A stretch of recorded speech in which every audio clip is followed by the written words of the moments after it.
And it's time for a dose of culture. And as always, our fashion expert Jessica Michaud joins us in the studio. Jess, there's been a bit of a surprising blow on Planet Fashion because there's been the exit of yet another designer. Who is it this time? Yes, that's absolutely right. It was a complete shock to the fashion world. There was no warning on the Twitter feeds or online that Nicolas Ghesquière would be leaving Balenciaga at the end of the month. It was announced by the parent company PPR on Monday. This news was completely a shock. There had been no rumblings of unhappiness or bad reviews of the designer's collections to give any indication that things weren't going swimmingly at Balenciaga.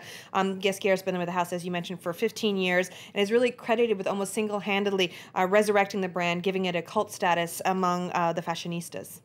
Well, he's also been seen as the darling of the fashion critics, who've labelled him as an iconic, visionary designer. Would you agree with that? Yes, absolutely. He is absolutely a visionary, very iconic. You can identify his clothing in a heartbeat. He was with the brand since 1997, but it was only when he became the head designer that he really gave an avant-garde vision of the house. The collections are really always challenging. The clothing is very cerebral, really pushes those within the industry to see clothing with a fresh eye. It really has an ultra-modern perspective. But to give you a better understanding about the impact that this change will have on the industry and in general, I want to give you a little bit of a backstory about the house itself and what the house represents. Back in 1917, the house was founded by Cristobal Balenciaga, who was often called the couturier of the couturiers. He had a very pure and sculptural design, making his clothing instantly recognizable. I think we have a picture that we're going to be showing of Mr. Cristobal Balenciaga to give you a look of how chic he was and some looks of his own design. He showed his first collection in Paris in 1937 with a runway show that was heavily influenced by the Spanish Renaissance, and he was instantly embraced by the fashion press, and he had very much a who's who of devoted clientele, including such women as Pauline de Rothschild, Bunny Mellon, Gloria Guinness, Mona von Bismarck, and he really became famous for a number of very iconic and interesting designs, including the square coat, which featured sleeves cut from a single piece with the yoke. He was a highly inventive designer. In the 50s, one of the things he really became famous for in the 1950s was he moved away from the very hourglass shape that was so much of that period to very fluid, very sculptural shapes that basically removed the waistline completely, creating high-waisted baby doll dresses, really cocooning coats that wrapped you completely, as well as the famous sack dress. He closed his house in 1968 and then passed away 4 years later. And since then, of course, the house was something of a sleeping beauty. Yes. Until PPR took control of the brand. Yes, through Gucci Group at the time. That was when Tom Ford was running Gucci Group. He and Domenico De Sole decided to bring Nicolas Ghesquière to the designer position to run the house, and that's when really things started to click.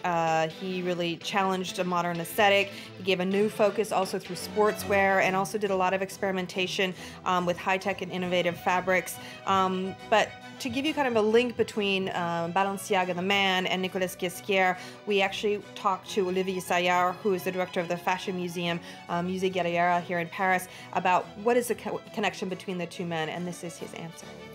Jess, why do you think Ghesquière left Balenciaga?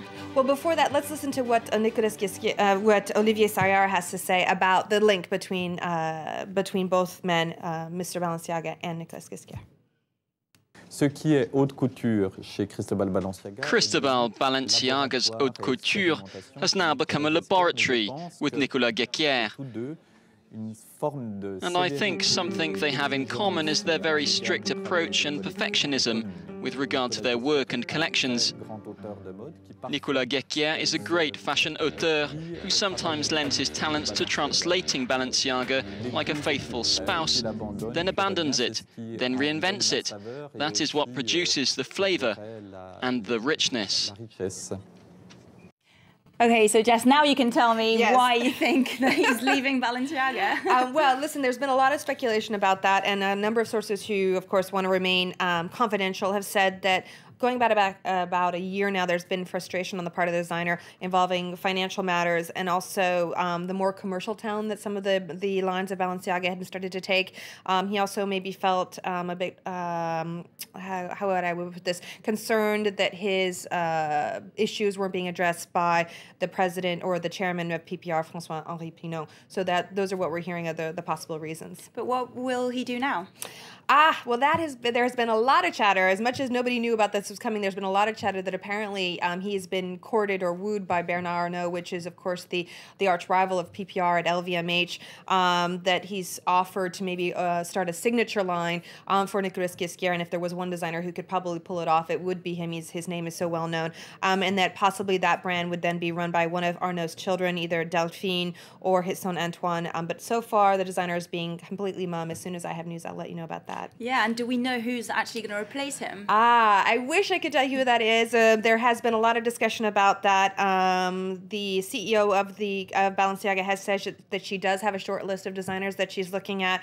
Some of the top names that are circling about include Alexander Wang, Joseph Altuzarra, Christopher Kane, and Mary Katranzou. Those are, of course, names that were also being floated for the Dior job when that was all up and talking about that. But I do hope that Balenciaga will make a choice sooner rather than later, that we're not waiting a year like they did at Dior to find out who the new designer will be for the house. Let's move on to some fashion flashes now, and we hear that there's a new Yves Saint Laurent movie in the making. Yes, there is. It looks like there's going to be a biopic of the designer Saint Laurent in the works. It will be called Saint Laurent, no surprise there. And the French actor and model Gaspard Ulliel, who's actually currently the face of Chanel's men's fragrance Blue, will be playing the iconic designer. A little funny side note to the story is that he actually might have gotten the gig thanks to a little help from the French artist Pascal Vitazek, who is famous for creating fake posters, movie posters,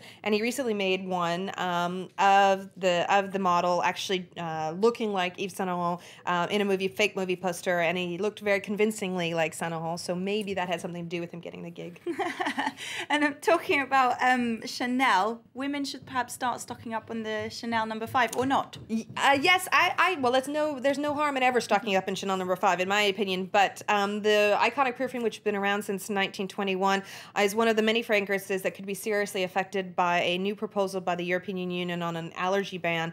Apparently, the EU scientists have identified 100 potentially harmful allergens commonly used in perfumes, and now they're pushing for stricter regulations on identifying these allergens within the fashion industry.